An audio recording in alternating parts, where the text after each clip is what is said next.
Welcome in. It is the North Side Baseball Podcast. I am Mitch Whitmire. He is Jason Ross, talking any and everything Chicago Cubs baseball. However you get your podcast, we always appreciate you tuning in. If you're watching via our YouTube channel or our website, Northside Baseball, you can see the topics listed. If not, I always say it's a little bit more of a surprise. It's never a bad thing. Jason, always appreciate you hopping on. Kind of sent you the topics beforehand, and then you made a note today that we should probably start with, or at least bring up something else that was brought to the table, and I thought we should perhaps lead with it, and that is David Kaplan, and it came via his recap podcast, the ongoing Kyle Tucker. I don't want to call it ongoing, maybe, but just the looming free agency that's coming next winter, potentially, if the Cubs can't get a deal done long term this season with Kyle Tucker. And perhaps the biggest bit of optimism we've had surrounding this. David Kaplan, again, on his recap podcast, he said, and I quote, "I'm hearing that the Cubs have wrapped their brain around. Now, it doesn't mean he'll accept it." And he's talking about Kyle Tucker.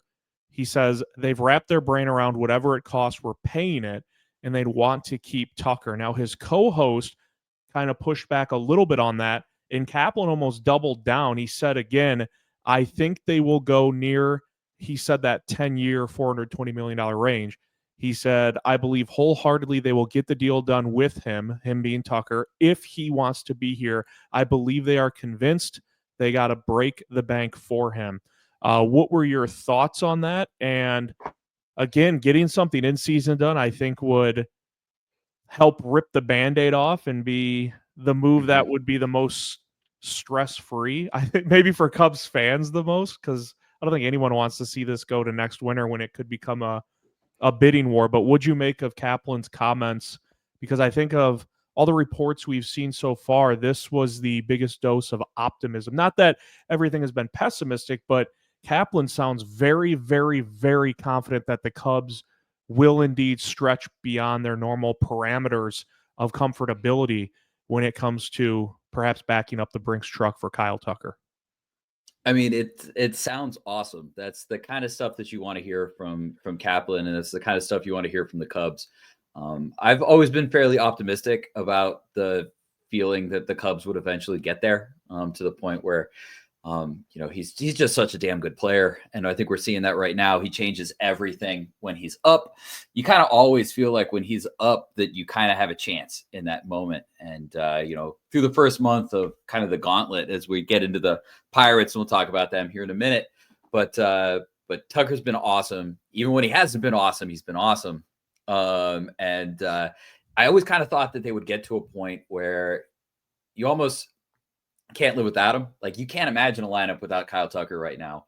And one of the other things that I've kind of always believed is that there almost comes like an in for a penny, in for a pound situation.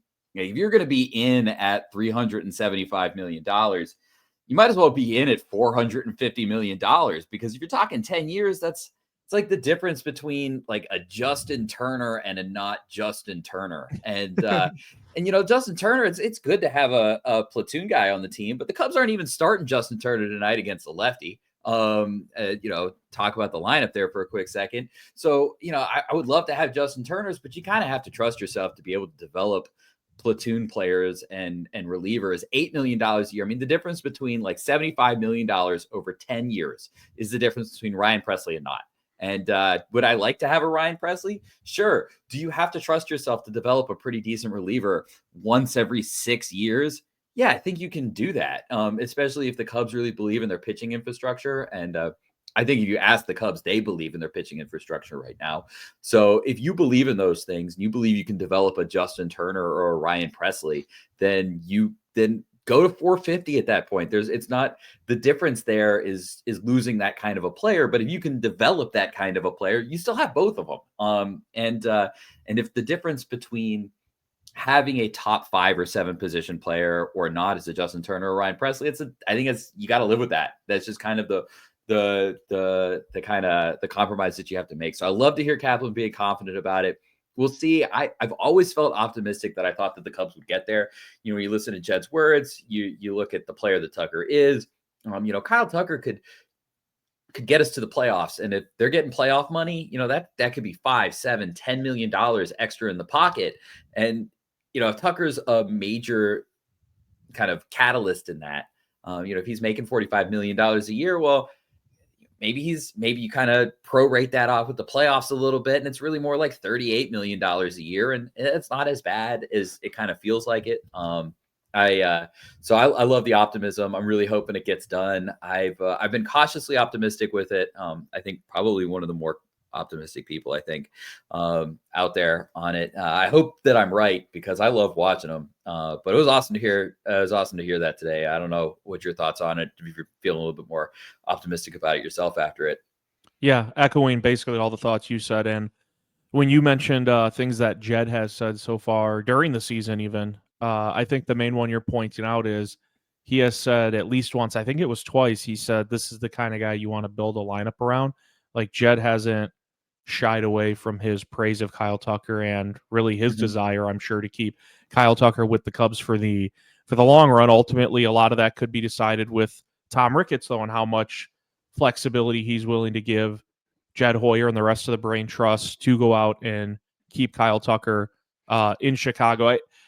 The most fascinating part, maybe not the most fascinating part, but the angle of this that Kaplan said twice, Jason, was if he wants to be here. He said it in back-to-back, I guess, paragraphs if you break down what he was saying on his podcast. I never thought of this as like if Kyle Tucker wants to be here thing. I think the Cubs have done and will continue to do a pretty good job of winning him over on the idea of staying in Chicago.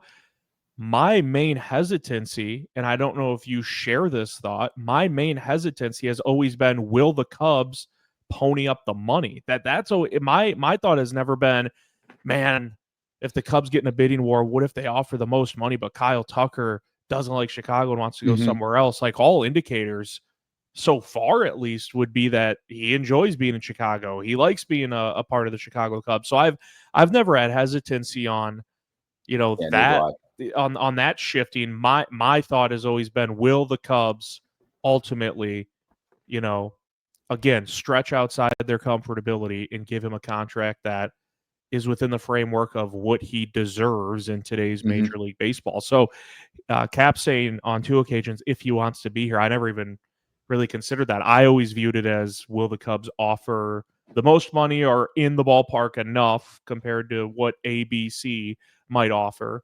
And hopefully it doesn't even get to that point. But I just thought that was interesting that Kaplan mentioned that twice, because I haven't thought of it through that prism. I've always thought of it as, he seems to enjoy Chicago so far. It's been, 1 month of baseball, but all indicators seem fine on that front. It's just, will the Cubs pay the money that Kyle Tucker and his representation requires or wants? The way that I kind of took that quote myself was almost like, well, the Cubs are going to do everything that they can on their end. And, we can't, put a gun to his head and force him to sign it. But if the Cubs are going to do whatever they can on their end to sign him, I think you have to feel like they're going to sign him. Eventually, money kind of talks at Major League Baseball. And, I think one of the parts he said was that they've kind of made up their mind that they would do whatever it takes to sign him. And if they're going to do whatever it takes, he's going to be here almost assuredly, unless they really do something to upset him. They're winning baseball games. And, one of the things that I know they've gotten a lot of praise from the Japanese players is that their ability to kind of soft sell players, not hard sell on like money or contract, but on accommodations, the way that they treat their players, the things that they do for their Japanese players. It's one of those reasons why you've got guys like Shota Imanaga and Seiya Suzuki here. One of the reasons why you thought that maybe Roki could really consider the Cubs as one of the finalists is that they've always done the soft stuff well. And I think if you're worried that the Cubs aren't going to do the soft stuff well for Kyle on the back end, I'm not worried about it. I think they've rolled out the red carpet for him in many ways that we probably won't know and don't know, and they will accommodate him in the contract on that end on those ways. So a lot of it just comes down to if they're going to go there.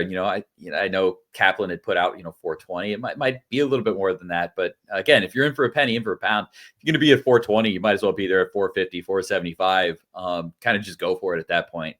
And I think, one of the things we've talked a lot about is that the Cubs feel like they're one player short, missing on Scott, missing on Bregman, missing on Luzardo.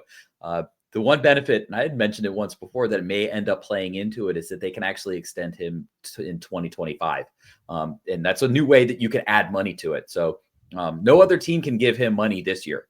The Cubs can. The Cubs can say, hey, you're making $18 million this year. What if you were making $40 million this year? We prorate it for you, but that's going to help them. They've got the luxury tax money to get in there. So almost, like maybe Bregman not signing here it will offer a blessing in disguise for the Cubs contract talks. If you're sitting there in June and you can basically say, hey, for the second half of the season, you're not making $18 million or kind of whatever he's making on his ARB deal. Now you make $40 million. You make $40 million this year. So we're just going to double your paycheck the second half of the year. That's kind of one of those soft things that you can do and get in there. It makes the numbers look bigger on the back end. Which, agents love to brag about the numbers wise. So we'll see what ends up happening. I feel confident about it, like oddly confident about it. Not like over the moon. Like I'm not going to say that it's going to happen, but I feel optimistic about it more so than any other player that the Cubs have been linked to any of these things. Shota, was a nice player. Matt Boyd's a nice player, but any of these big names, like when we were talking like Ohtani and you were talking about like Juan Soto, even into the offseason, Juan Soto the year before in trade, you didn't feel very confident that any of those things were going to get happening, but there just feels like there's this undercurrent of optimism that I think it might happen. And they should really make it happen. The guy deserves to retire here. He's a fantastic player, and I really hope he's enjoying as much as I've been enjoying watching him, Chicago. So fingers crossed. You brought up too, like Chicago. I think you said rolling out the red carpet for him in ways that we haven't seen, won't see, obviously, and then kind of accommodating him was another thing you said. I could be completely wrong about this. I don't think I am though. He doesn't strike me as like a high maintenance guy who's No, he going to make doesn't. like 1,000 demands. I'm not saying No, I don't Juan think he will Soto. either. I'm not saying Juan Soto is that, but like when those negotiations and talks were going on this summer, it was brought up that he was upset with a couple of things that the Yankees maybe wouldn't include in it. People were talking like about a private suite for all home games for family members, like this, that, and the other. And again, I could be wrong about Kyle Tucker, but on the surface level, what we're able to see when you listen to him talk, when you hear him interact with teammates, things of that nature, he doesn't strike me as someone who's going to say, give me, $450 million and give me this and give me that and give me a private jet and give me a suite for all that. Like, he just doesn't strike me as that kind of guy. I don't know if you caught this. Somebody else had to point it out to me because I didn't catch it right away. It was the walk-off hit that Ian Happ had, where, he gets a walk-off hit. Everybody's going nuts over at first base. I was watching the game because I don't know. I hate to be that guy who like kind of psychoanalyzes every moment, but there's just a little part of me that kind of wants to psychoanalyze every moment sometimes. So I'm watching everybody jump around and I'm like, where's Kyle? Like, I just kind of want to see Kyle's face like in this moment. I couldn't find him. And at first I was like, that's kind of weird. Like, where is he? Well, if they zoomed out and Vidal Brujan was coming in from third base, I know people had thought that, maybe he pulled a hamstring because he's coming around pretty hard. It kind of looked a little wonky when he came in. It was Kyle Tucker who was on deck at that time. And it was Kyle Tucker who walked up to Vidal and made sure that he got up. Everybody's over at first base celebrating. And again, don't want to be the guy who psychoanalyzes anything, but I'm going to play psychoanalyst anyways. That was a pretty cool teammate moment. And I like that because, I'm over there looking for him celebrating with everybody. And what is he doing? But he's doing the leadership thing, checking on, Brujan, who really at that point had just gotten to the Cubs like a week ago. It's not like they know each other, but he's over there trying to take care of his teammate. So I like those little soft things, those little kind of small things that are happening. It just kind of tells you kind of what of a teammate he might be. So yeah, I would kind of agree. I don't think he's going to be like a big demandy guy on things, but even if you're not a big demandy guy, sometimes it just feels good to be wanted. And, outside of money, I have a feeling that all of those things will be taken care of where the Cubs will make Kyle feel like the guy, feel kind of like even more of a giant than he really is. And I like that. It's the one aspect of the Cubs that I feel confident on.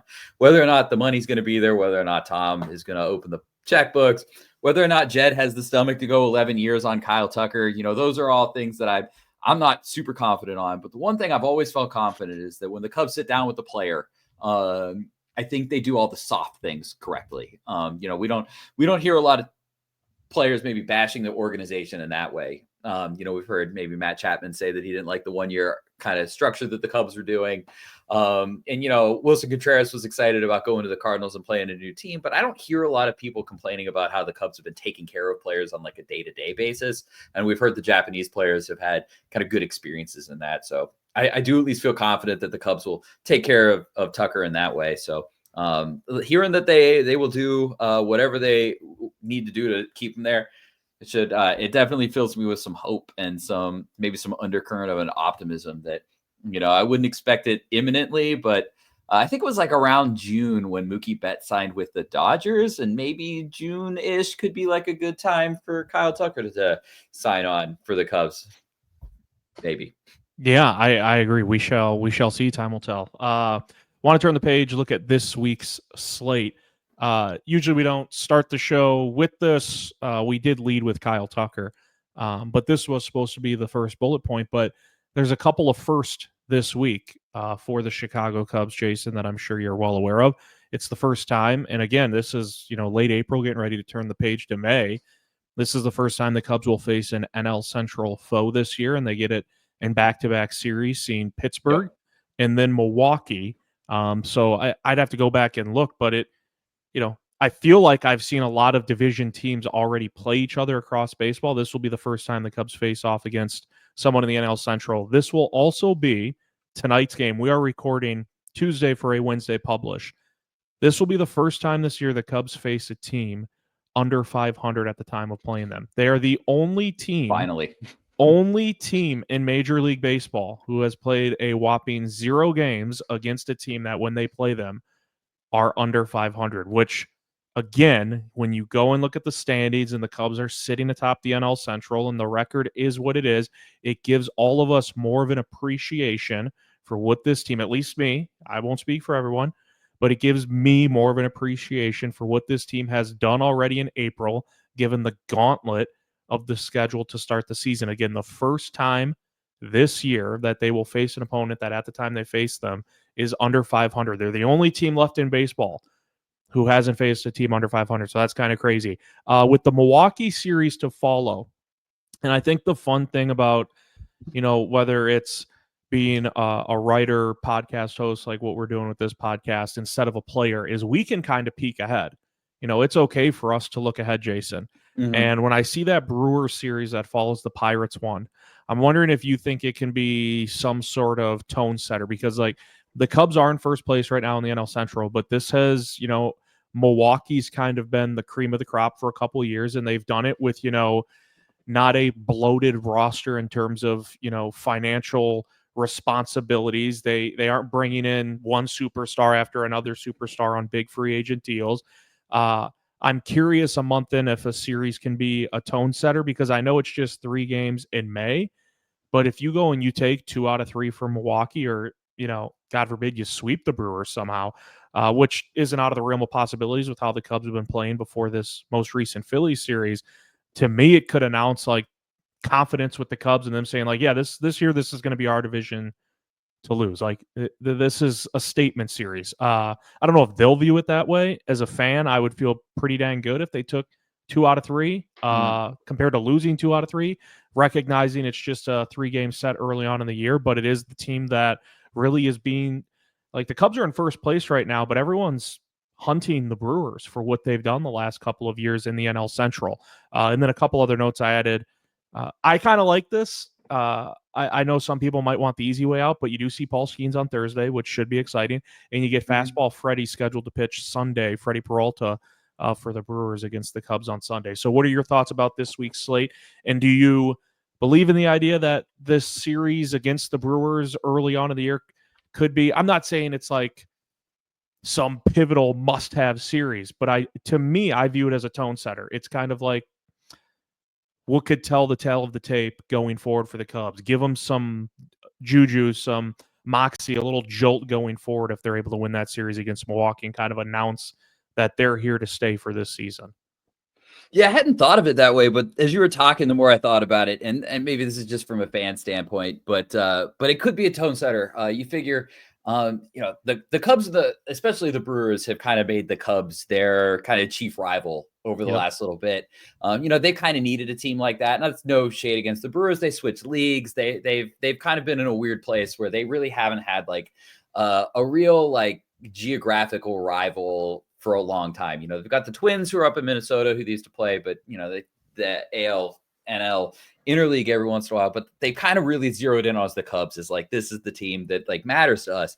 I don't think that the Cubs have always looked at the Brewers in the same way. So you kind of have that like big brother, little brother thing. And that, again, that's not really, I'm not trying to like kind of like shade on the Brewers or Brewers fans out there, but it feels that way. Like I think the Cubs more or less look at the Cardinals as their kind of natural long-term rival. They've been around longer. They've played against each other longer, but lately the Milwaukee has done the promotions where they're only selling tickets to like Wisconsin natives and stuff like that. And I think, if the Cubs go into Milwaukee and even they take 2 out of 3, they take 2 out of 3 in that series up in Milwaukee.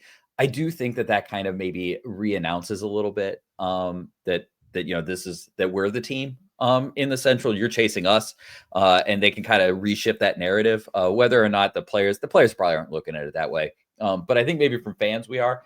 I guess from a little petty moment, I would love to see the ballpark filled with royal blue while we're up there. A lot of royal blue and red.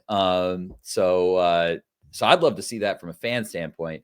From a player standpoint, my guess is that they're just looking at this as a series we need to take 2 out of 3 from the Brewers. But I wouldn't mind seeing it get a little heated up there, have a good rivalry. That's always fun. Especially, we've kind of talked that the Cardinals right now probably aren't, talent wise, probably right there with the Cubs. So maybe the Cubs can kind of take that aspect. Maybe there will be a little bit of a rivalry that we can see. So I think that's going to be a fun series. The Pirates series, as we go into it, we probably shouldn't overlook them. Andrew Heaney's been really good this year. I was shocked when I went on a StatCast page. Fastball velocity is down, but he's better. So good job on Pittsburgh. Good job on Andrew for getting him looking pretty good. I don't think it's going to be a cakewalk tonight. Offensively against Andrew based on, the data that he's going. He wasn't that great last year, but this year he's been really good. The one thing that I think is really nice, it's first time we're seeing an under 500 team. The Pirates have been awful against good teams this year. I mean, I want to, in the nicest possible way, they have been awful. They are 3-12 against teams with 500 records. Awful. The only team worse against 500 records are the Rockies because they're worse than everybody at every single thing. The Rockies still have 4 wins all year. They're so bad. And Their I know pace team worse than the White Sox of last year. I don't know if you saw that. Yeah, I was going to talk about the Rockies and just how terrible they are later. That's why I kind of had this data on hand because the Rockies are just holy crap. They're worse than I could have ever imagined them to be. Yeah. But the Pirates have been bad against good teams this year. So and their offense is bad. They're like bottom 4 in almost all offensive categories that you look around. So in theory, this should be a good series for the Cubs bullpen to bounce back. A good series for the pitching. So even against like Andrew Heaney, who's been good this year, and Paul Skeens, who's just awesome, you can kind of battle through that if you know that the other team is basically like O'Neill Cruz and nobody. That's kind of their offense right now. It's like O'Neill Cruz exists and everybody else has had a horrible start.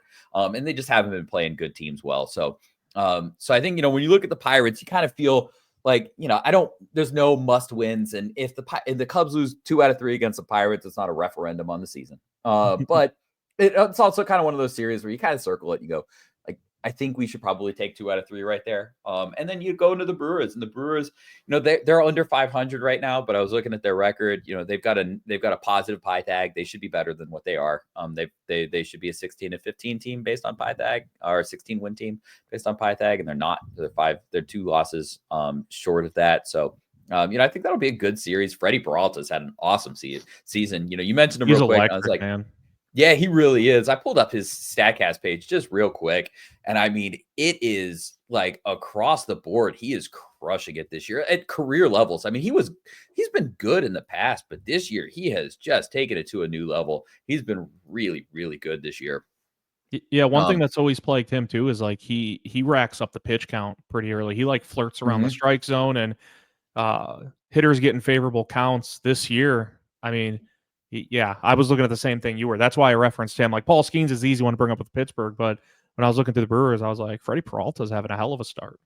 Yeah, he's been awesome. I had no idea how good he was looking at. I did some kind of advanced work on some of the teams. I was looking at, kind of strength of schedule and a lot of the Pirate stuff and everything, and I didn't pull up Freddie's page, but yeah, I mean, it is so good. The weird thing is so you mentioned he's kind of always around the zone. He's throwing 5% pitches less in the strike zone this year, and things are working out Yeah, for him. it's crazy. Like, it's amazing how some of these guys do that. But his stuff is just so good right now. I mean, everything is just grading out like above like what you could imagine. Like, he's just been really good. He's one of those pitchers that I guess you forget how good he is sometimes. It feels like he's been around forever, and he's only 28, and he's just awesome. So yeah, that'll be a fun one on Sunday to see those guys go against each other, because what that should be it should be a 2-start Shota week because he goes tonight. So Shota against Freddie on Sunday that'll be a fun one. Yeah, and again, we're recording Tuesday for Wednesday. Two quick hitters for you, Jason. You brought up Andrew Haney, and I know ERA is never ever the be all end all, but I just quickly pulled up his numbers because he's having a pretty damn good start across 5 starts. So if you just look at like recent years, and this is again a larger workload, but his ERA by season, just because that's the first thing that popped up for me. If you even start in like 2021. Yeah. With 2 teams, you're talking a 5.83 ERA across 23 starts. Next year after that, you're talking 4.15, 4.28. Earlier season, 7.06, 4.15, 4.91. This year in 5 starts, he has a 1.72 ERA. And to me, it's, hey, good for Andrew Haney. But are we to believe at age 34 in his 12th season, he's all of a sudden finally discovered something? Or is this just a little hot streak for Andrew Haney? And eventually he's going to come back down to earth. And why not a better time to do that if you're a Cubs fan than tonight against the Cubs? Just looking at the StatCast page, yeah, no, I think he's actually a little bit better. A little bit better? Yeah, they've just looking at it, just a couple of things. So he's using his fastball a lot less this year. And I'm just gonna pull up his Fangraphs page because I suspect that Stuff Plus loves his fastball this year. He dropped his arm angle by about 5%, and that's a big change. I actually talked about Colin Ray and dropping his arm angle. When you drop your arm angle, you create arm side run. So that's for a lefty, that's run that's going to go away from a right-handed pitcher, a right-handed hitter. So his velocity on his fastball is dropped, but just pulling up his Stuff Plus, the Stuff Plus really likes his fastball this year, and it really likes his stuff in general. His slider is grading out really well. He's throwing his changeup, which is getting out really good results, but isn't grading out Stuff Plus wise, shape wise great. He's using his fastball less though, and I think that's probably helping him. He's using his fastball a little bit less. He's using a couple of pitches a little bit more, and I think that arm angle change is just a little different. With Colin Ray though, the one thing that I kind of talked about on site is that when you have changes like this, part of this is that the league hasn't created a scouting report against this either. So there just isn't a new scouting report on new Andrew Haney either. But yeah. I don't hate what I'm seeing. He hit that arm side, the arm side run on that fastball is real. And it's like he's getting extra run on that, and it's creating extra arm side run. So pitches away from righties, it's going to fall off farther from righties. And I think that's probably pretty good for him. If as you look at his stats, and as I said, against righties, what is he doing against righties? 188 WOBA, 136 average, 195 on base percentage, 210 slugging, and that's because he's keeping those pitches away. They're not shifting through into the zone, into that hot zone. They're staying on that outer third. So I actually kind of think that,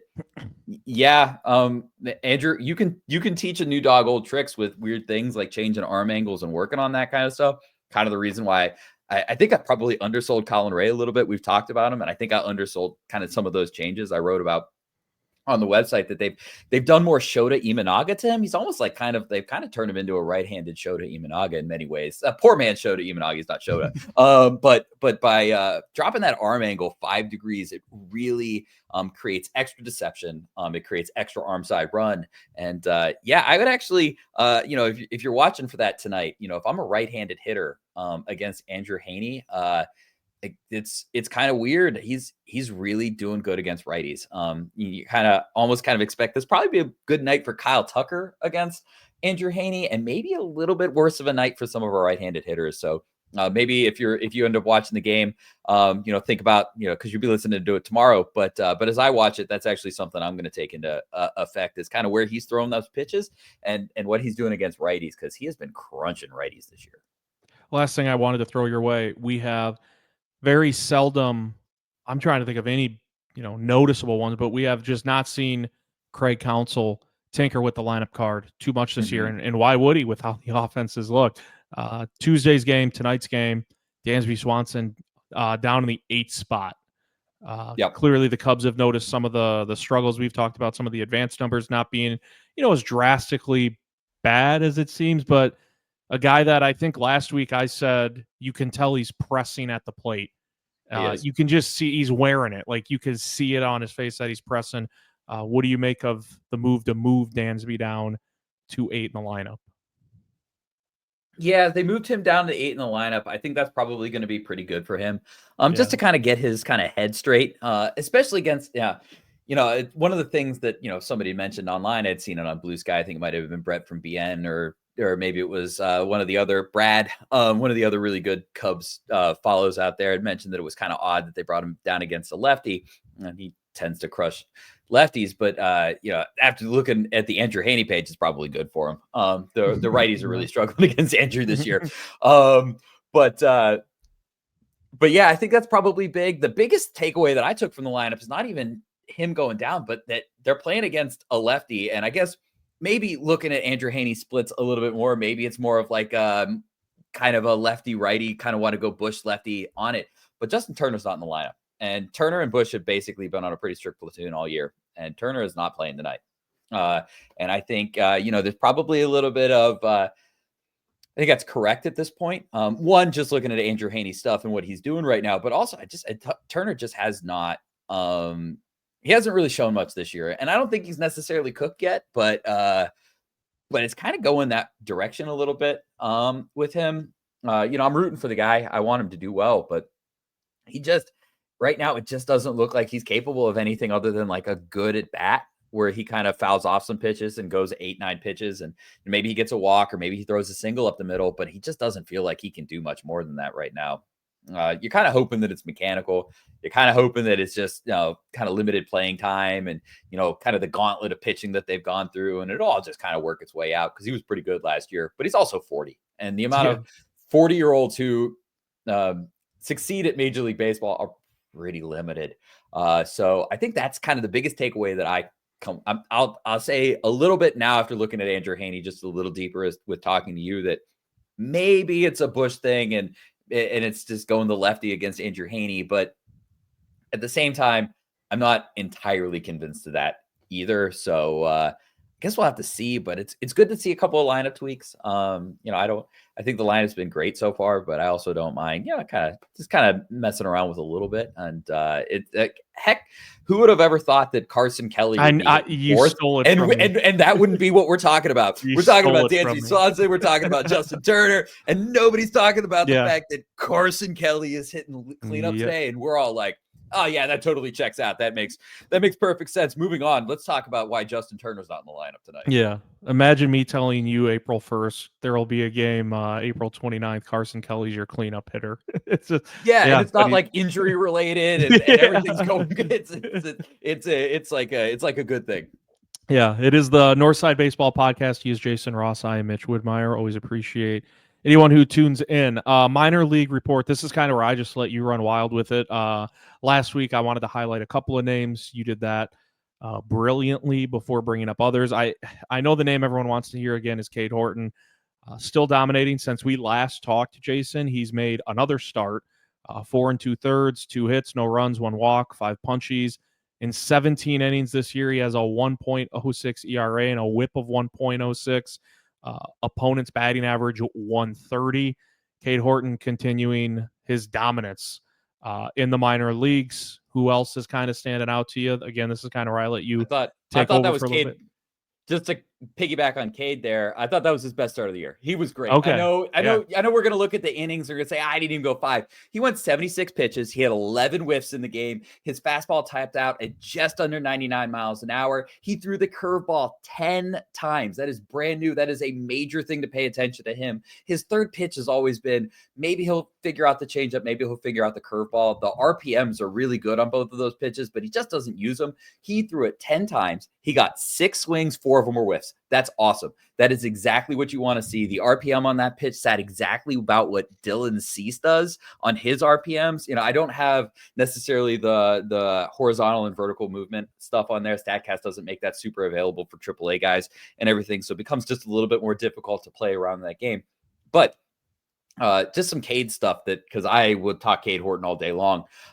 His fastball velocity sits about what Dylan Cease does. His RPMs on his slider sits about what Dylan Cease does. His curveball sits about what Dylan Cease does, except he fills up the strike zone at about 53 to 55% of the times he throws strikes. And Dylan Cease's issue has always been sometimes he just doesn't throw strikes. So if you really want the ceiling on Cade Horton, it's basically like, what if Dylan Cease didn't walk people?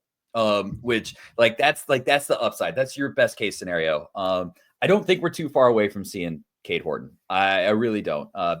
Ben Brown, I love Ben Brown, but right now you can see where maybe we're getting to a point where if Ben Brown's not going to throw strikes, and when Ben Brown does throw strikes that second or third time through the zone, where he's just not able to snap off enough curveball, if he's not able to kind of trick guys with just a 2-pitch pitch, you know, he's probably going to need some inning break anyways. And I would not be surprised if Cade Horton, so he pitches tonight. And the one thing that I would say to pay attention to is pitch count.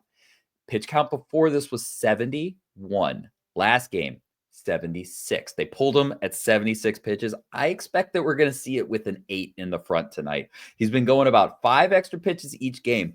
Once he starts getting up to 85 pitches, 90 pitches, then you're talking about somebody who's probably pretty close to major league call-up. So, you know, I'm not going to make any crazy predictions on exact dates or anything like that, but Cade Horton to the rotation to pick up for Ben Brown feels like something that I would say has a pretty decent chance in May. He's been awesome. So you don't have to trick me too much into talking about Cade. I'll talk about him all day.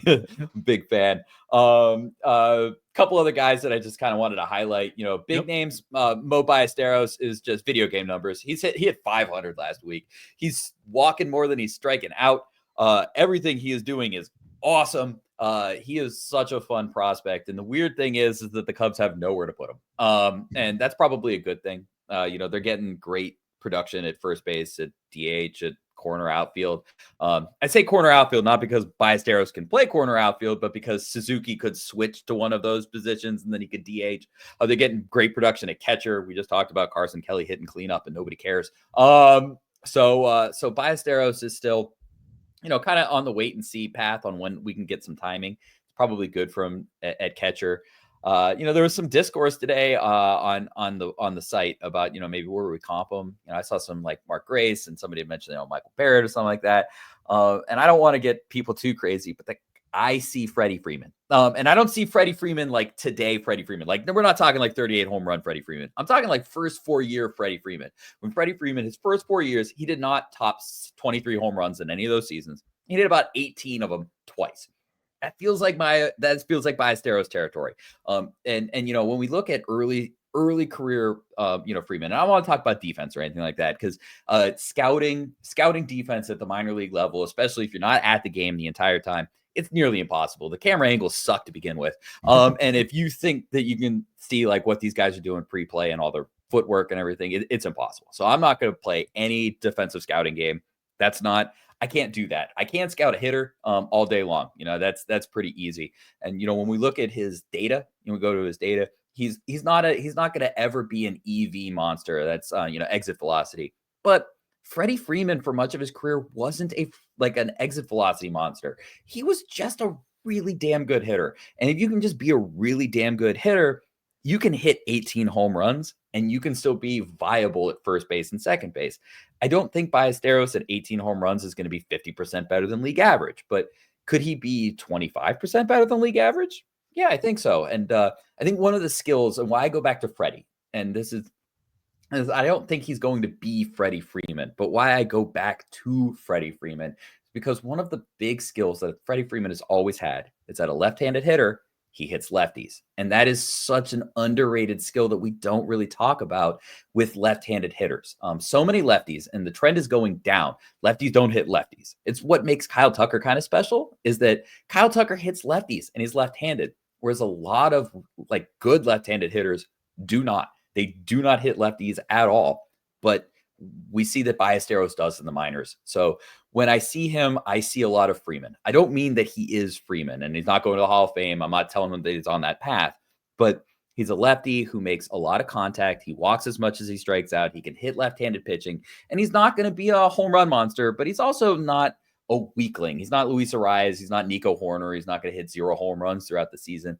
I think like I'd kind of say like 18 to 23 feels like that range. So like early career Freddie Freeman up until like age 25, that feels kind of like how I feel about his bat.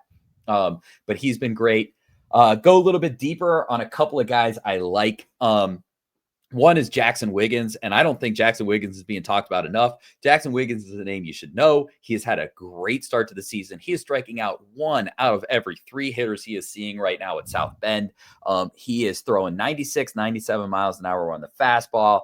The pitch count's getting up. He's not walking as many guys. He's only walked 4 over his last 9 innings. That's kind of a big thing for him, is kind of just limiting the walks. I thought mechanically he's looked really good the last 2 times he's gone out there. He struck out 7 in 5 innings in the last time he went out there. He had a lot of whiffs in that game too. I think there's a non-zero chance we see Wiggins in Chicago at some point this summer in the bullpen. He's kind of somebody who could eat some bullpen innings up. I wouldn't say that it's a high likelihood, but if we're sitting there in mid-August and the Cubs have a couple of bad injuries to some back end guys, maybe some of those velo guys, I would not be completely surprised to see Jackson Wiggins pick up a couple of innings in Chicago.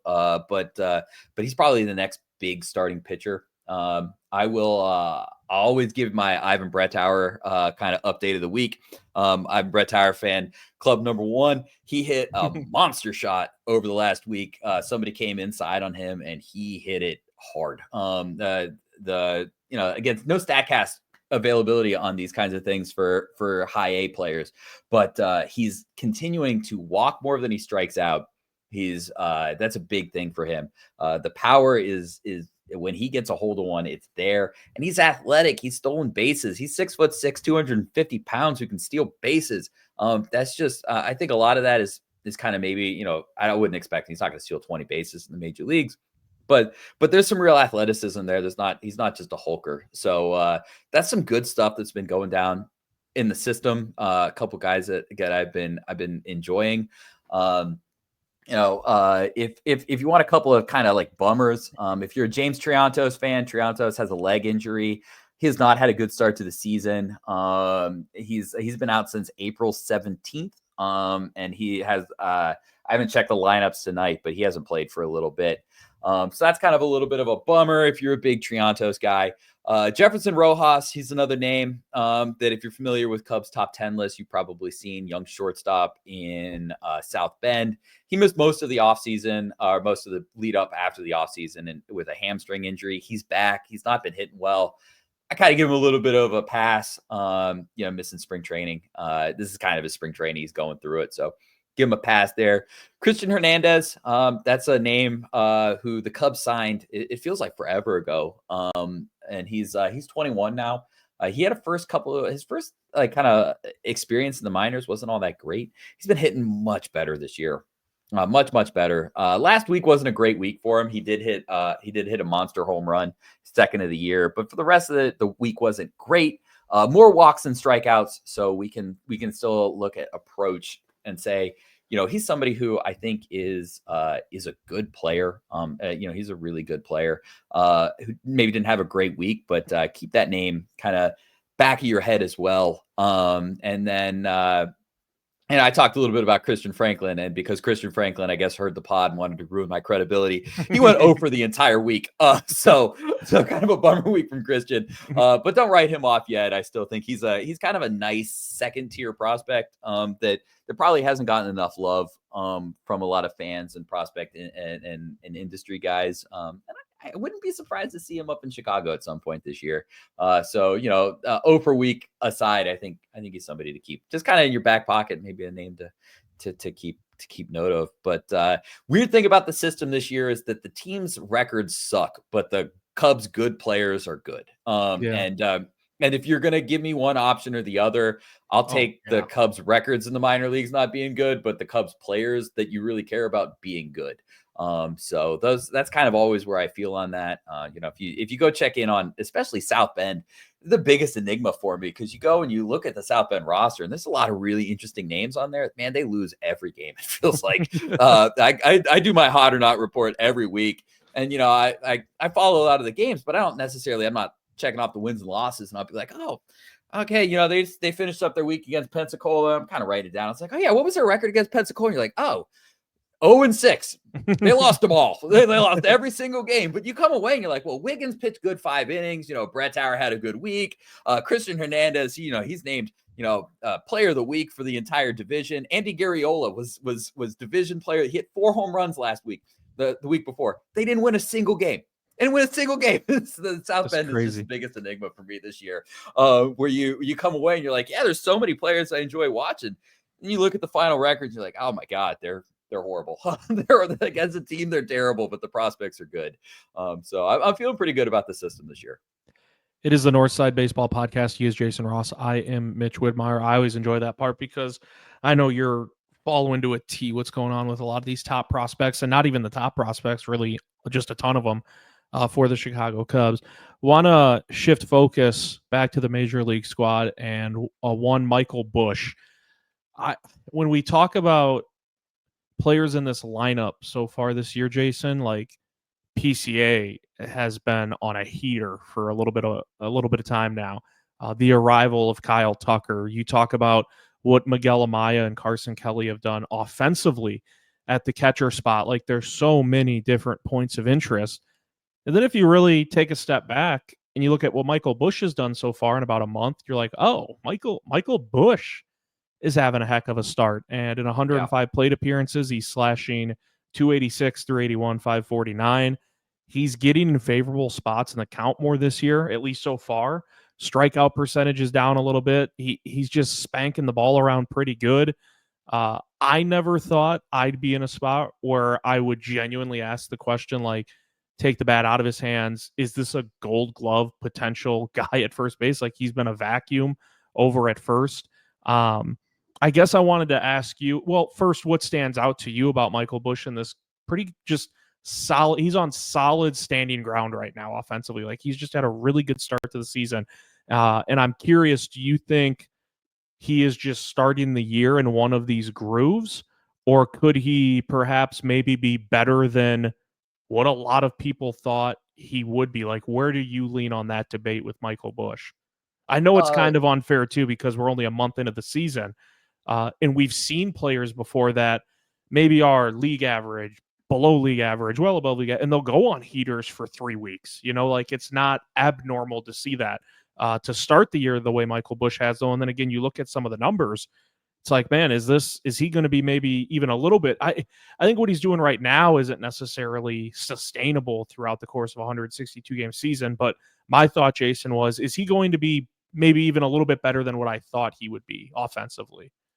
Yeah, I think he is. He was somebody I did some legwork in when they acquired him. And he was kind of an interesting prospect because his first year in AAA was not particularly good. And then his second year in AAA was much better. I mean, it was much better. And you can say he's a repeater, and yeah, and he was kind of a little older. Those are all fair things. But the one thing that I really saw, just kind of like going back and watching video from him when he was coming up with the Dodgers, he seemed the big jump that he took was against velocity.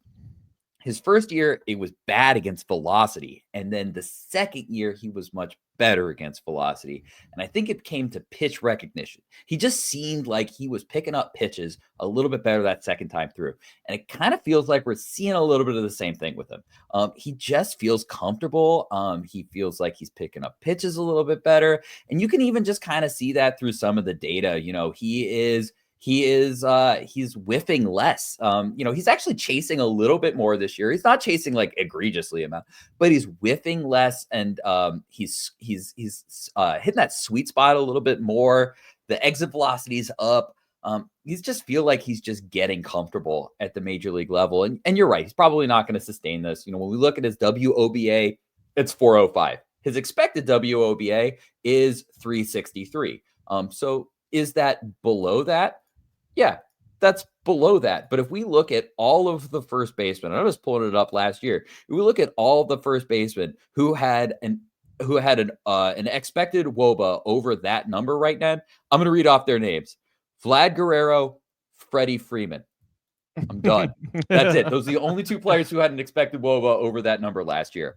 And, we can say whether it might not completely continue. I don't know if he's going to be the third best hitting first baseman in baseball, but he's a pretty good hitter. Even a little bit better than I thought. I thought he was always going to be kind of like a good hitter and athletic enough to play at first base. And he's turned into a pretty darn good hitter. I really like him. I'm glad that he's getting some chances against lefties. He doesn't look terrible against lefties. His data last year suggested he can kind of hit lefties. The power kind of goes away, but the contact and the approach doesn't. So probably a little bit less of a hitter against lefties, but still fairly capable. He's been a great find, and I know.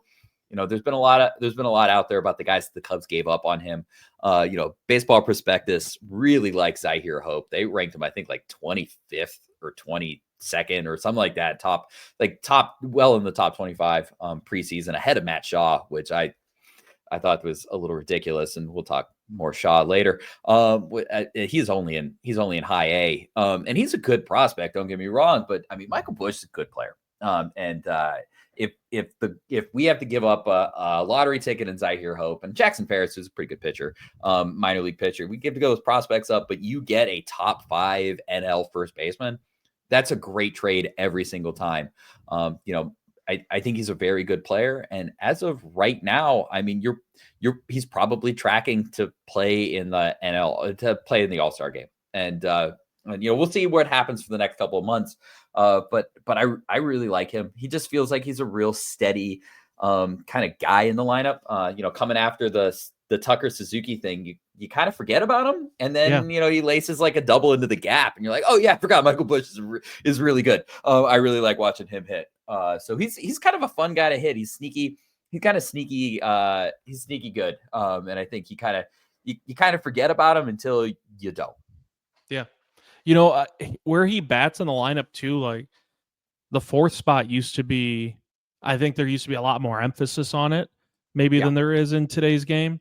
It's still obviously a very crucial element of the lineup. But I feel like when you used to say someone's batting 4th, a lot of those are like pressure spots, pressure moments. We want this guy plugged in here. I feel like with how this lineup's been so far this year, Jason, one of the things that works in Michael Busch's favor, there doesn't seem to be like a lot of pressure on him where it's like, man, we need Michael Busch to absolutely deliver or we are a sunken ship offensively. Like him kind of being able to just go out there. You mentioned the word steady a couple times. He's been a steady presence in that lineup, and you don't necessarily have to extend the expectations of what you want if you're Craig Counsell for Michael Busch. I think that has to help him out too, because he is in still a pretty prominent spot in the lineup, but it doesn't necessarily feel like it. You mentioned too, it helps like having Tucker and Seiya Suzuki ahead of you, who are two of the headliners for the Cubs. And then, like you said, it's like, oh, there's Michael Busch, like you said, lacing a double down the line. It's like, oh yeah. But he's been just solid. He's been solid, a really steady presence in this lineup for the Cubs so far. Yeah, he's been really solid. And actually, one of the things I just noticed, and it's one of the, I can't believe I didn't notice this earlier, because the second I saw the number, I went, oh yeah, no, he's been really good at that this year. He's been a wonderful base runner, like a wonderful base runner. He's already been worth half a run of baseball of base running value, which it doesn't sound like a lot in theory, but that puts him currently out of all major league players tied for 37th, like with Steven Kwan, who is like somebody that you would normally consider to be a good base running player. You know, if we look at first baseman, he's tied for the best. He's the best base running first baseman right now in baseball with Spencer Torkelson. And he kind of gives you that weird sneaky value that, again, you kind of forget about it. But then when I saw the number, I was like, oh yeah, he had that really nice base run just the other night where he scored that run coming from second base. I remember him scoring it. And I remember I think it was Boog and JD talking about it, that, you know, you don't get that from a lot of first basemen, and he can do that. And that's kind of like one of those maybe underrated parts of his game that we kind of forget, that he can hit, and he can hit some home runs, and he's athletic, but he's athletic. He's good on the bases, which has been really fun. It's fun to have a first baseman that you can count on stealing some extra bags for you on the base pass here and there. One name you brought up a few minutes ago, Matt Shaw. I have it labeled as "Let's talk Matt Shaw." It kind of sparked into my mind because whoever has been plugged in at third base has left a lot to be desired. You know, John Birdie's been John Birdie, which is fine, but Gage Workman didn't work out, and no pun intended, and now he's a member of the White Sox. I saw his quote where he was like, "I'm now a member of the White Sox, and my goal or whatever, like, I want to beat the Cubs." And people were being pretty ruthless in the responses, like, "Oh, doesn't he know he already beat the Cubs with some of those errors at third base?" And it was like, but that didn't work out. Brujan, he's not going to be like an everyday guy. Justin Turner, we just talked about him earlier. Like, I thought incorrectly that they would let Shaw work through some of the struggles, maybe a little bit longer, because the rest of the lineup was and has been really good. And there wasn't like a no-brainer option to place in his spot when they sent him down. So it wasn't a lineup that was pressing. It wasn't an offense that was really trying to scratch and claw its way towards runs. And you didn't have him at the top of the lineup or anywhere close to it. So I was a bit surprised when they sent Matt Shaw down, although it did make sense. Like, it surprised me, but it made sense. So there's a little bit of give and take there. It did look like things were kind of moving too fast for him, but with how the offense was playing and is playing, even with him in it, and the fact that they didn't have some automatic, and you know, you're talking about a guy coming off the bench, so usually it's not an automatic, like, no-brainer option, but the options they did have weren't too appealing and haven't necessarily been appealing, filling in for Matt Shaw. It's hard to like hammer down some sort of timeline, but do you think it's just a matter of him figuring it out at the dish before he gets another call up from the Cubs? Is it as simple as that for Matt Shaw? My initial reaction when they sent him down was, I thought it was a bad send, and I thought that they could keep working on it at the major league level. Yep. Then I started watching some of his games at AAA, and they made the right call. Okay. And they made the right call because I don't think he was necessarily struggling in the way that you would come away thinking that he was struggling. I think he was struggling mechanically, and the best way I can explain it is I think his bottom half became unhitched from his top half. If you want one of the flags with Matt Shaw, it's that he's got a lot of movement. He's got that big leg kick. He kind of lurches into the swing, and that can create a situation where if your bottom half and your top half are not completely in sync, you get weird things happening. And Matt Shaw is not somebody who tends to hit a lot of ground balls to second base. But he had a lot of ground balls to second base. It felt like he was all over that, especially at the end. He was hitting so much weak contact. And then he went down to Iowa. And what did he do? Hit a lot of weak ground balls to second base. But the reason why I think that it was really mechanical, and just from looking at it, it kind of felt that way. But you look at his AAA data.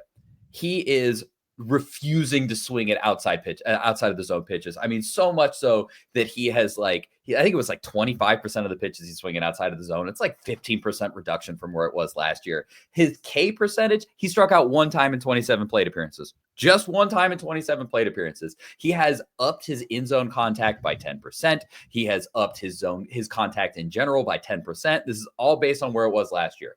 So when you look at that, you say, whoa, this guy is just AAA pitching is not confusing him at all. He's walking. He's not swinging outside of the zone. He's making complete contact when he does swing. This is a guy who sees AAA contact just fine. So why the hell is he hitting everything on the ground to right field, to the right side? And that's because I feel like his mechanics are off. And against Major League pitching, it's not just going to be a magical fix right there. Go down, deal with it against AAA pitching. We can John Birdie it up for a few weeks, and we'll probably be okay. And on Sunday, he hit a home run and a double, and I thought he looked a lot better. Both were to left field, both were pull shots, and I thought he just looked better. If he starts doing that, if he starts looking like he's hitting the pitches that he should be hitting, I don't think it's a very long route. I kind of got May 12th circled as the Matt Shaw kind of comeback tour with the Cubs. That's when the schedule eases up. It's a Monday. It's at home after a road trip. They've got the Marlins at home. That kind of feels like a good day for him to come up. AAA teams tend to be are always off on Monday, which means you get him up there from Iowa, you get him up to Chicago on Monday. It's a travel day. He doesn't probably start that first Monday, but he's back on the Tuesday, so maybe he's on the bench. But that feels like kind of like May 12th, May 13th. That really feels like Matt Shaw kind of reintegration day. If I was guessing, that feels like if he can, he's got to hit, right? He's got to hit, and he doesn't necessarily have to have results. He's got to hit the ball hard. If he's hitting the ball hard and it's going to the left fielder's glove, I think we can all accept that. Sometimes that just happens. But what he can't do is hit these like weak ground balls to second base consistently, because that's just what he was doing. Everything was on the ground and it was weak. And it just felt like timing he was off. Whether that's because he kind of got ground down against Major League pitching, whether it's because he didn't really have a spring training and he had the oblique strain. He had a lot of things kind of going on there. I don't really know, but that's not really his game. So I think he looked a lot better on Sunday. We'll see what it goes tonight. We talked a little bit about Cade Horton. Cade Horton is, you'll be hearing this tomorrow, but he's scheduled to pitch right now, within minutes of me talking. So, yeah. So Cade's about to pitch tonight. Matt Shaw will be in the lineup. So, keep an eye out on box scores tomorrow. See what those look like. I'll have the game up as the Cubs play the Pirates, kind of split screen in it tonight. To really watch that. I try not to miss many Cade Horton pitches, and watching the I Cubs are pretty easy right now, especially with Shaw and Ballesteros and Casey and Alcantara just kind of all in the lineup. So probably something to watch. I do think we'll see him soon, but yeah, he just I kind of switched it around once I saw what was happening in Iowa. He just didn't look right, and get yourself right against AAA pitching and then come on back later. Let's finish up with this. You have Cade Horton viewing to attend to, and I don't blame you. Let's finish up with a look around. Usually we do a look around the NL Central. I wanted to do a look around Major League Baseball as kind of like hey, we're about to be in May. What have we noticed the first month of the season? I'm just going to throw you a couple things. Yeah. Or just bounce things that I've noticed, questions I have, and then I'm very curious to hear yours. First thing that popped off to me is and I do watch a ton of other teams, a ton of other games. Yeah. But I'm not, keeping track of who's in fourth place in the Central or the what. Like, I keep tabs on the standings and things of that nature. The first thing that popped out to me, Jason, a month into the season, like, who is everyone's favorite in the American League right now? Because to me, if someone came to me, Jason, and said, here's why I think the Yankees a month in are going to win the AL, I'd hear it out. If someone came to me and said, here's why I think the Detroit Tigers will win the AL, I'd hear it out. If you wanted to make a case for Seattle, I'd hear it out. The Guardians, like, you get to those second tier teams. Like, if someone wanted to convince me Boston can win the American League, I'd listen to them. Houston has the name recognition. There's just like a huge, like, pile glob of teams that I think you could make a case for. I do think in the National League, everyone, even despite the hot starts from like the Mets and the Giants and the Cubs, like, everyone will kind of still lean towards the Dodgers, even though they have a lot of injuries piling up in that rotation. But the American League, like, to me, the Garrett Cole injury kind of changed some of that perspective. You're talking about, a horse in the rotation, and then they bring in Max Fried, but now it's Max Fried who's the ace of the staff. I just think you could make a case for 5, 6, maybe 7 teams in the American League to win the pennant 1 month in. So the American League is very fascinating to me. I'm very, very curious how real the San Francisco Giants are and how they will stack up once they start facing the Dodgers, the Padres, the Diamondbacks, and have more series with NL West teams. Because I think coming into the year, everyone was kind of like, well, the Dodgers are a shoo-in for the playoffs. The Diamondbacks rotation is just filthy when you look at the names up and down, 1 through 5. The Padres are going to be the Padres. They'll be right in the thick of it. And then there's the Giants. Yet it's the Giants when I was looking at, I don't know if it was Bleacher Report, but someone came out with their power rankings on Tuesday when we're recording this, and the Giants were their top team right now in Major League Baseball. And then I looked at another one, and the Giants were second. I'm like, how sustainable is this? It's a fun start for the Giants, but are they going to be able to hang with the powerhouses in the NL West? So that crossed my mind. The Mets off to a scorching 29 start. When I dug a little deeper, they have played the most games of any team in baseball when it comes to playing teams under 500. They had a very impressive sweep last week against the Phillies, who, to me, I think the Braves could crawl back into it, but and they slowly are starting to do that. I still think the NL East will come down to the Mets and the Phillies. I have questions, sort of reservations about that Mets rotation, even as it starts to get more healthy. When you stack it up to the likes of a Philadelphia team. And then lastly, I'll wait on this part, actually. I'll let you go off now. And then I have a question for you about a parlay I placed at the beginning of the year and how you think it's stacking up a month into the season. But yeah, floor is yours to bounce back. You're reading my mind on the first two, because the first thing I had was AL East, and you were talking Yankees and everything. I actually, one of the things that stood out for me was, if we just want to talk AL teams, on teams that you thought, I had originally predicted the Red Sox as my AL kind of pennant team. That's what I had gone with. I'm gonna stick with it just because I think they've got like Roman Anthony coming up at some point. They've got Marcelo Mayer. They've got some stuff, and I know like Tanner Houck's been terrible this year, but I also just really like Craig Breslow and the way that he thinks about pitching. I don't think that they're going to be cooked. And I just don't trust the Yankees without Garrett Cole right now. I know they've had a great start. I can't get there yet. But I also wouldn't be surprised. You're right. There's no real like presumed favorite there. The Tigers have been awesome. The team that I kind of highlighted was Baltimore, and I think Baltimore is a great example. And listen, Tom Ricketts, if you're out there, if anybody knows Tom Ricketts, please show him what's going on with Baltimore and why when you cheap out, this is what happens. The Baltimore Orioles have a phenomenal offense. They have so many good prospects, and yet their pitching is so horrendous. It is terrible. Everybody out there all offseason was screaming for them to go get a starting pitcher to frontline resign Burns or somehow try to bring him Burns. back. Do something. You've got to support that rotation, and they didn't. And you know what? It is absolutely crushing them. They are the 25th team, 25th best team in XFIP right now. They are such a horrendous pitching staff that they are actually below the Colorado Rockies on XFIP. The Rockies have a better pitching staff based on expected data than the Baltimore Orioles, and the Rockies have 4 wins. I also wrote the things that stand out. I just wrote the Rockies suck. They are the worst. They're so bad. And that brings us right back to Baltimore. Like, all Baltimore had to do was put a competent pitching staff together, and they're right there with the Red Sox and the Yankees, and they're not. And that's a failure. That is a failure in ownership. That's a failure in front office. That's a failure to support your team. They have prospect hoarded a little too much. They have not gone out there. And, if you want a reason to sign Kyle Tucker, just look at Baltimore, because that's what happens when you trade for a player and you let him walk, and then you don't bring somebody in above that. That's what happens. And the Cubs cannot be Baltimore next year. Or we're looking at them and we're like, damn, if they would have just brought back Kyle Tucker, this is a playoff team, and they didn't do it.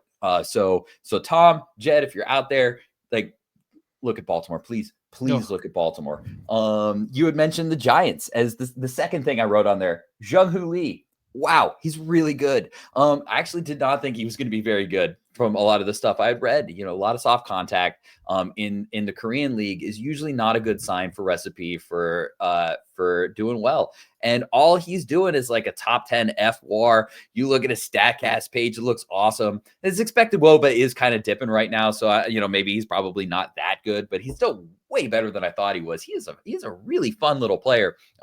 Great speed, great defense, so much contact. I mean, just so much contact. So he's been a really good find. The Giants actually have, we're talking about the Giants and maybe who they have and haven't played. They're the only team who has had a strength of schedule on Baseball Reference higher than the Cubs. They played a better strength of schedule, and they've been great. At some point you kind of have to say, yeah, the Giants are for real. I'm not there all the way there yet. I don't think that they would be, my number one team, but they're good. They're a good team, which is good to see, because, they've tried the last few off seasons to kind of get their guy. They had that big deal that it almost seemed like they were going to get with Aaron Judge. They were in with Ohtani. They were in on a bunch of guys this offseason. They just couldn't get it over the line, but they've managed to do it with guys like Jung-Hoo Lee and Matt Chapman, who, again, that's another guy I didn't really want him a couple off seasons ago, and I'm willing to admit I was wrong on that one. I should have believed the X data instead of looking at his poll numbers and thinking that it wasn't going to happen. Sorry, Matt, totally missed on that one. You're really good. They're really good. And, if you like cool kind of out of the box pitchers, Logan Webb is probably one of those most underslept on guys. He's nasty, and he's not nasty in the same way. He doesn't throw 100 miles an hour, but his stuff moves, and he has such a weird arm angle. So if you like good pitching, he's kind of one of those guys. So kind of a lot of the mind meldy there. The one last thing that I had mentioned, and it's I guess it's more hypothetical, but I was looking I looked at Mike Trout's numbers because I was just like, what's he doing? I haven't really been paying much attention to the Angels. I really don't pay much attention to the Angels. And, I looked at some of his data and I was like, oh God, do I need to talk about his decline? And I dug in and more. He's had really bad luck. It's just terrible luck, but the Angels suck too. And and I think, one of the things I just wrote down is that, I think he'll be fine. I don't think he's Mike Trout like 4 years ago, but Mike Trout is still crushing the baseball when he hits it. And he's not like whiffing at a ridiculous rate or anything like that. I think we're seeing decline, but not like awful decline. I think his numbers will bounce back. He's still a pretty good hitter, is my guess, when those things kind of bounce back. But, I kind of think that we're going to look back on, when people look back on baseball run this time, the last 50 years, has any player gone to more waste than Mike Trout's career, in Major League Baseball? Because, that's a generational talent who I don't think I remember he's never won a playoff game. I don't think he's won a single playoff game. I think that's correct. Yeah. So you have this generational talent who was also paired with another generational talent in Shohei Ohtani. They can't win a single game in the playoffs. His knees have kind of sucked some of that life out of him too. So it's not like all the Angels' fault, but a lot of it's the Angels' fault. And I just kind of wonder what we're going to look back on in his career. And that was just kind of one of those things as I was just looking around for kind of some talking points, and just kind of came back to that. I just, if you're a real baseball head, Ralph Kiner is a name from the 40s and the 50s from the Pirates, who had this just awesome Hall of Fame career, but it was like 5 years. Like he had like 5 fantastic years where he was going off for like 45 home runs in a time period when nobody was hitting home runs. And then he didn't do much before and he didn't do much after, but it was kind of like Mike Trout almost kind of feels like he's going to be like our generation's like Ralph Kiner, where, he had this just phenomenal like 10-year run that was just like kind of completely wasted, in the sense of like championships and teams around him. And, injuries are going to probably suck the second half away from him to a degree. And, I guess I was just wondering, kind of like what if with him. Yeah. It's kind of a bummer because he seems like he's a good dude. He just keeps wanting to come back and play ball, and playing through injuries and everything, stuck with the same team his entire career, and it just hasn't worked out for him. And I feel a little bad for him. I was looking it up when you were saying that. So the Angels haven't made the playoffs, Jason. They have not made the postseason since 2014. And in 2014, they were swept by Kansas City. Yep. Before that, the last time they had made the playoffs and actually won a game was in 2009. So it has been a hot minute for the Angels. I feel for the guy. I mean, just generational talent who I think who showed loyalty by sticking around too. That's a guy who I know he's been injured quite often the last few years, some brutal injuries when you talk about time missed. But that's a guy who 4, 5, 6, 7 years, like he could have easily said, you know what, I want out. Yeah, And if the and Angels didn't. at some point it would have, push comes to shove, they would have had to trade him, and he just never did that. So he showed loyalty to the Angels, and they, outside of Ohtani, which again, when they got Ohtani, there was a lot of hype. You're talking about two-way Mhm. guy. I don't know if anyone thought this would be how things developed. Like the Angels No, weren't like, hey, this is what we're getting with Ohtani. Like they have no, failed. I was They have excited failed about to build Ohtani, around. but Yeah, they have failed to yeah, build but around Mike Trout even in his prime years. yeah, They they just did. they never did. So yeah, that stinks. Last thing, I did a parlay at the beginning of the season, and Mhm. I'm curious to hear your thoughts. So I need every leg of this to hit, otherwise it won't Yeah. cash. And a month in, I will say, I'm feeling all right about it. So here's what I did at the beginning of the year, Jason. I bet, and again, all four have to hit. I bet the Cubs to win the NL Central, and Yeah, I'll I think say they were the favorites at the beginning of the Mhm. year, but it was still plus money. So it was Yeah. plus money. I had the Cubs to win the Central. I had the Tigers to win the AL Central. And just for a reference point, they had the third best odds at the beginning of the year, believe it or not, according to FanDuel. When I made this bet, the Twins were the favorite to win the division, then it was the Mhm. Guardians, then the Tigers. So I have the Yeah. Cubs winning the NL Central, Tigers winning the AL Central. I took the Red Sox to win the AL East, and at the beginning Mhm. of the year they were tied for third. The Yankees were the favorites, and then the last leg of it, I need the Phillies to win the NL East. And at the beginning of the year they were right around there with the Mets, but the Braves were the favorite. What do you think about that bet? I need Cubs to win the division, Tigers, Red Sox, Phillies. Who I are you think you'll get the most and least confident about? I guess is what I should most ask. confident about the Cubs, and I I know this agree. is a Cubs podcast, and I'm a Yeah, Cubs but fan. I am. I just think NL division Central. wise, Yeah. they've got the path.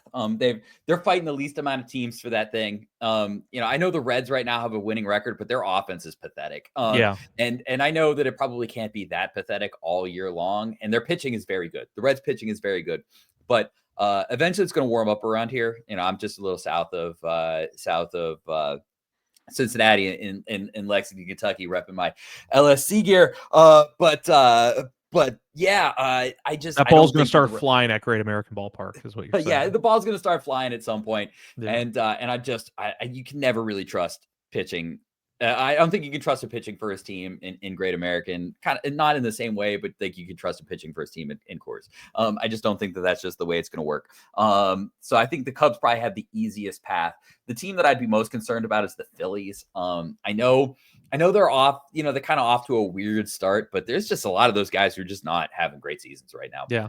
Alec Boehm, a couple years ago, I actually thought Alec Boehm was getting close to getting DFA'd completely. He was a bad defensive third baseman who hit for nothing. Like he just hit is a contact hitter. Last couple years, he got to prove me to be dumb, and I was completely wrong about that. And he looked really, especially last year, he looked really good, and he was in talks about a lot of trade talks. He could have really brought back something special, and he's been terrible this year. I mean, just awful. I was gonna pull up his Statcast page because I haven't looked at it, but I'm gonna assume it's as. Actually, I take it back. He's been better than I thought he was. He'll probably get going. The more I look at it, he's actually hitting the ball a little bit better than he has been. His xWOBA isn't great, but I think he's been better than what his numbers look like. So sorry, Alex. I doubted you again there for a second. That's kind of what I do. Sorry, Alex. So I think maybe he'll get back there. That division's tough. That division's Yeah. really tough. The Mets have been better than I thought they would be. The Braves started off bad, but I'm just not ready to count the Braves out. There's just too much talent, it feels like, on that roster. I would say that. I like your Tigers pick. That's They a had the pick third that best odds in that division too. I was I not would have. sold on the Twins in any sense. I was so surprised. I didn't want to take a bunch of favorites. That was Yeah, kind of my thinking. that's a The good. I wouldn't Tigers have had picked them. the Tigers had the third best odds in the division, and obviously there was a long way to go. But right now they're 2.5 There's up enough on the talent, Guardians. though. But I just was like, I'm not sold on the Twins. They didn't do anything this offseason. They completely collapsed at the end of last year, and I kind of took it as I think it could come down to like just a 12-round knockout fight for the division between the Guardians and Tigers, and I took the Tigers. I like that pick. Yeah. I would not have. I had Cleveland taking that Yeah, division. very well could be the Guardians. But the Tigers have been great. And I guess the reason that I didn't take the Tigers is because it feels like over the course of the past couple of years, the Tigers always come in with all this young talent because they were drafting first or second Yeah. the entire time. And then those players suck. Casey Mize has been not good. He doesn't look like an ace of the staff anymore. Spencer Torkelson has had like flashes of being good, but hasn't been good. He's the number 1 pick. Jackson Jobe came into the season, with a lot of hype, and his fastball can't get anybody to swing and miss on it. At least earlier, I don't think that's changed. He hadn't been looking so hot from the last time I looked at him. And I'll just pull up his Savant page. Yeah, it doesn't look very good right there. His breaking ball is good, but his fastball is not. But then the Tigers are just doing well. Some of these young players, Spencer Torkelson's off to a good start. He is. I know Riley Green hasn't been off to a good start, but he's been a good player who can kind of catch up there. So, I kind of like the Tigers pick. That feels like a pick that they're almost overplaying their win total now. But if they can get a couple of those guys to like kind of round into shape, then they can kind of make up for maybe some of that fall off from some of the other guys. I kind of like that pick. I like that pick probably, I think, more than I thought I would. Yeah. And then there's Boston, who the AL East, I think, is the AL East to me could be wildly unpredictable. Some team in late August, early September, if the Blue Jays are hanging around, I never ever will count out the Rays, regardless of how the roster looks. That could be a division where one team wins, 9 out of 11 in late August, early September, goes up 2 or 3 games, and then just hangs on at the end. And I just think I took it as Garrett Cole went down, and I thought that would be a significant blow to the Yankees. And I just put myself in a spot where I like the additions in the offseason by Boston. I said, yeah, I can definitely talk myself into them winning the AL East. Like, I think they'll at least be there at the end to try to win the division. I think what I predicted them, I had them AL wild card, but then go into the World Series. I like their team a lot in the playoffs. With Garrett Crochet has just been awesome this year. He's kind of taken it to another level. But I also like them taking that division right now. I know the Yankees are kind of in first place right now. Game and a half. Red Sox have been, but the Red Sox are a good team. They've got multiple prospects who are very good in the minor leagues. And come deadline time, they're kind of a sneaky team in what they can do because one of the guys that they can trade, and I'm not saying that they necessarily will consider that because he's off to just a phenomenal start, but Willie Abreu. Willie Abreu has been somebody who has had his name come up, and Roman Anthony's going to need a spot somewhere. And whether it's sending down Rafaela in center field and like moving Roman Anthony to center, or if they want to, and Rafaela could be another player that they could trade. They've got some like interesting kind of permeations of guys that they could move to get some added things. They've got some guys. I know Tanner, like I mentioned earlier, Tanner Hawk's been awful, but he's so good last year. So he's somebody who can kind of bounce back. And I like Craig Breslow a lot. I did a lot of kind of legwork on him when he was with the Cubs. I like what he does with pitching. I like the way he thinks. He's a smart dude. Actually, kind of stealing that one. He was named the smartest guy in baseball at one point because he's got like a degree at one of the Ivy League schools. Can't remember if it's Yale or MIT or Harvard, one of those. He's got like in biomechanics. And he was a major league pitcher. So he's kind of like the perfect combination of those things. But I like the way he thinks about pitching. I like the way that he thought about pitching here in Chicago, and I do. I still like the Red Sox there. I think they're a good team. I think they're sneaky. So even though they're not in the division right now, just kind of looking at them, I think they'll be there the entire way through. So I don't think you're in a bad spot. I think a lot of it's going to really come down to if the Mets pitching staff is real. The Phillies are probably in trouble. If the Phillies can get Alec Boehm going again, Aaron Nola hasn't been great this year, but he looked great on Sunday. I mean, he really did. He looked good on Sunday. If they can get him to bounce back, Luzardo looks good. Wheeler's Wheeler. He'll be fine. Wheeler's Wheeler. Yeah, they've got enough pitching. Jordan Romano has been terrible, but if he can figure it out again, I think they could definitely still get there. But I would say that's probably the team I'd be the most concerned about of those four. Fair enough. I like where I'm at the end. Yeah, I like where I'm at the end of April. I like there's Detroit's leading the division, Cubs are leading the division, Red Sox game and a half out. I like Phillies, that Detroit pick. Yeah, so we'll see. As for the Cubs, we mentioned it: 3 against the Pirates, 3 against the Brewers, and it's never a bad week when you get double starts from Shota. You're going to see Shota Managa twice this week, once against the Pirates, once against the Brewers. This has been the Northside Baseball Podcast. He is Jason Ross. I am Mitch Widmeyer. Always appreciate you tuning in, and we'll see you next week.